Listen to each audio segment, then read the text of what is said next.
Şimdi şöyle yapacağız. En önemli şeyler. Enfeksiyon geçirmemesi. Güzel. Sürmesi de güzel bir şey. Avantajlı. Ondan sonra başka çağrılara dair.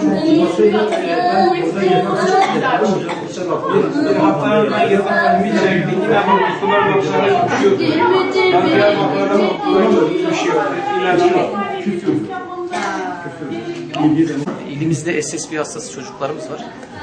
Bu hastalarımızın belli dönemlerde periyodik nörolojik muayenelerin yapılması gerekiyor.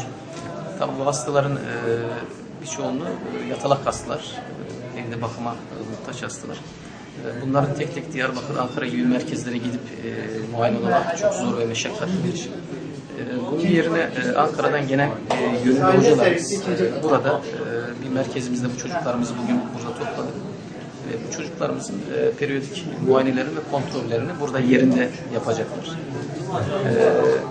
Evde bakıma muhtaç, sağlık problemi olan hastalar, yatalak hastalarımıza Sağlık Bakanlığımız bu hastalarımızın evlerinde, kendi yaşadıkları ortamlarda sağlık hizmetlerine ihtiyaç duydukları anda yerinde sağlık hizmetleri veriliyor ve bunlar da tamamen ücretsiz olarak yapılıyor. Gönderdiler geldi. Var mı burada? Ha, tamam. Tamam. Nazım Yıldız, ben Şırnak SSP Hastalar Dernek Başkanıyım. Derneğin kuruluşu 2010 yılında kuruldu. Yaklaşık 41 tane hastamız var. Bu hastalarımızın tabii durumları çok ağır. %90 hemen hemen %90'ın üzerindeki ağır hastalar. Bu bölgemizde çocuk nöroloji, beslenme uzmanı ve fizyoterapi olmadığı için bakanlıktan bir talebimiz oldu. Bu hocalarımız orada gönüllü olarak buraya gönderdiler. Buradan bakanlığa, bütün herkese teşekkür ediyorum. Özellikle Sağlık İl Müdürümüzün ekiplerine, herkes yani gönüllü seferber oldular. Canı gönülden teşekkür ediyorum. Hastalarımızın durumları ağır. Medya size de çok teşekkür ediyoruz. Böyle bir de yanımızda olduğu için yapabildiğimiz bu. Çok acı bir olay. Herkesin kendi gerçekten çok acı. Herkese Allah sağlık versin. Teşekkür ederim.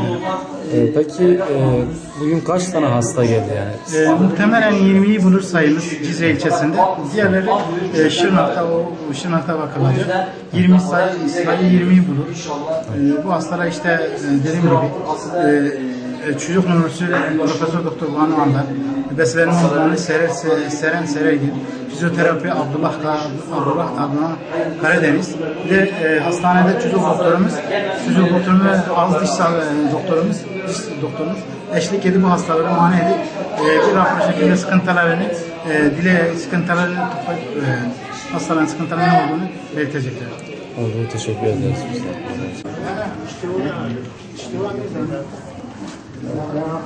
Başka bir şey var mı?